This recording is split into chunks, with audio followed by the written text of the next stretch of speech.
Welcome back to the C Space Studio here at CES 2024. I am James Kotecki, and I'm very pleased to be joined by Han Wen, Chief Digital and Marketing Officer at L'Oréal. Thanks for coming to the C Space Studio. Thank you, James. Happy to be here. L'Oréal is a big presence at CES this year. As we mentioned before we started rolling, you've been coming to CES for 10 years. So a lot of people here at CES probably know a little bit about you, but how do you define, especially as the marketing officer, how do you define the brand overall?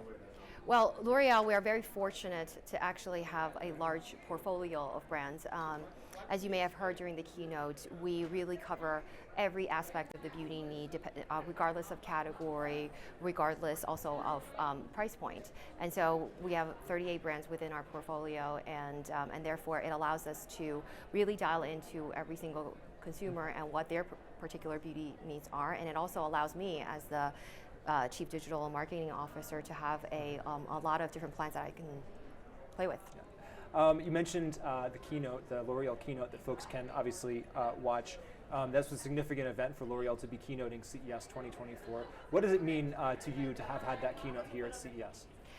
It's actually a moment where we're really able to show off how much research, innovation, technology has been at the core of our company for 115 years.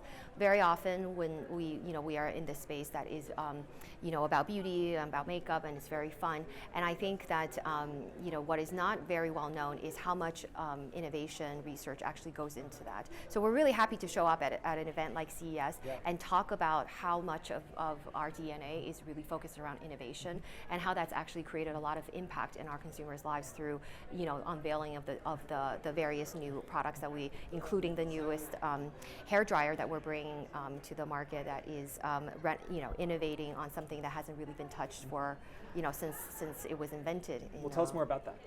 Well, I'm personally very, very excited for that. It's an infrared technology that is replacing the heat coils that actually, one, consumes a lot of energy, and two, also creates a lot of damage. And as someone who needs a hair dryer in my life, I can see firsthand, I've experienced firsthand the damage that he can bring. So it is something that I think truly has a lot of qualities in terms of energy savings, as well as really bringing a new technology to the market that helps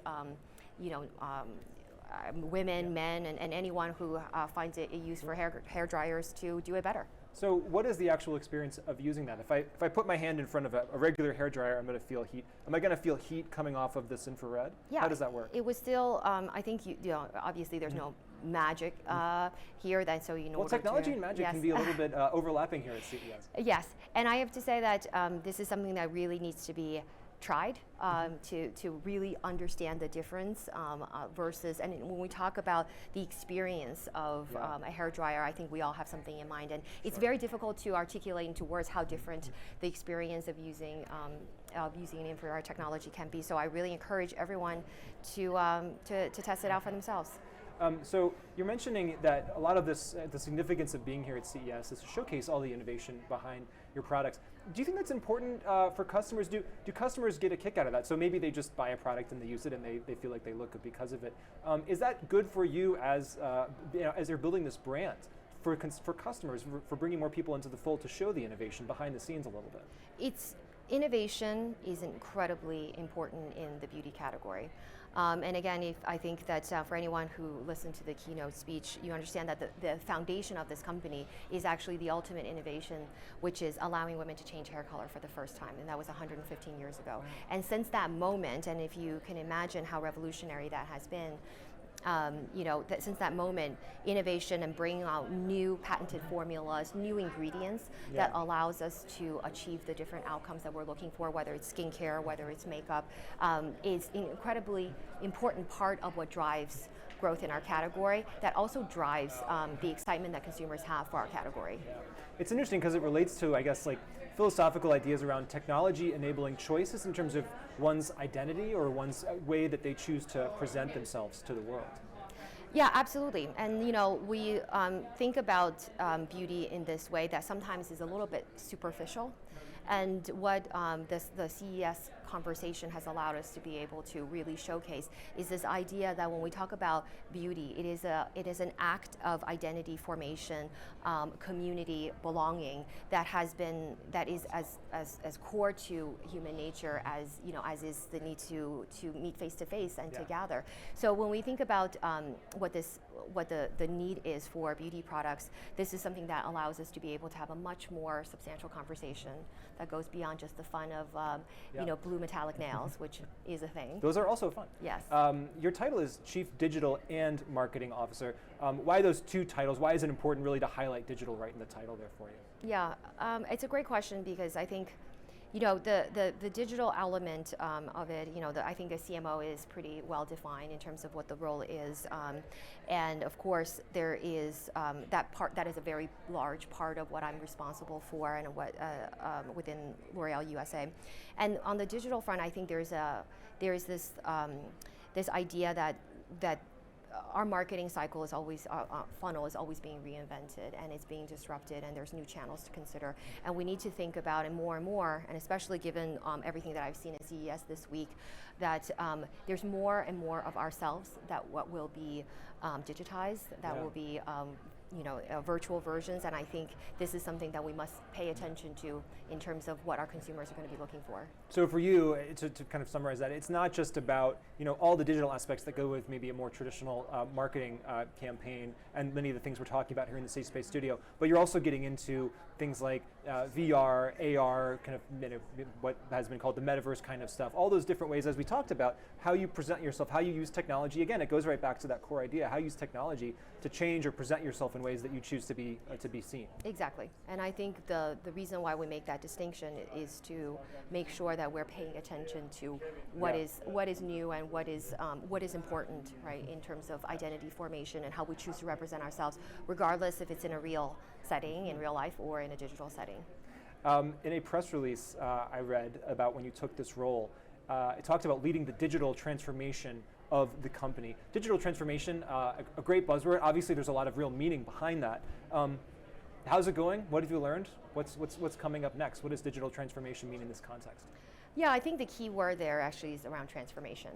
And the reason why that's important is because we're very cognizant of the ways in which our lives are constantly being disrupted by new technologies. And therefore, one of the key elements that I pay attention to is to make sure that we are a very talented marketing organization. Our people are some of the best in the world, especially in our category.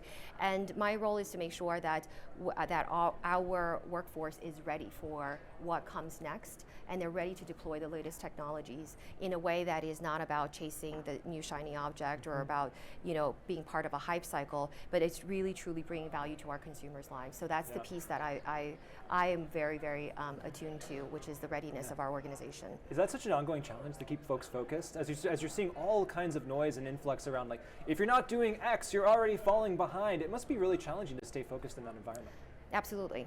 And this is why I think, again, I'm very, very fortunate to be part of this organization that has a true sense of purpose around what it is that we do and what we don't do. And our sense of purpose is really around developing the best beauty products that meets every single consumer's needs. And so when I remind myself of that every day, and I remind my teams of that every single day, and when that is our core mission, it's very easy to separate what are the things that we really need to pay attention to, what's hype and what's real, and that really helps me to help our organization prioritize. Do you have any predictions about the future that other people might disagree with or find implausible, but from where you sit make a lot of sense? No one has a crystal ball, and I certainly don't proclaim that I do. I think for me, regardless of what technologies are going to come in and out of our lives, and how we think about, our virtual selves and real selves, I think the idea that we want to own how we present ourselves to the world will always be true. And so regardless of the setting, that is something that I think is part of human nature, as what we said. So, I think there's a lot of discussion around, okay, well, what happens when we have all this amazing technology where we never need to leave our rooms and where we can, really build our virtual avatars to be something that is completely different than what we would imagine Maybe today. non-human, right? Maybe non-human. However, there's still an expression there of our choice for what our identity means, that I think that there's a an essential role that L'Oreal is always going to play. Well, Han-Wen, L'Oreal, thank you so much for joining us here in the C Space Studio today. We really appreciate it. It's a pleasure. Thanks so much, James.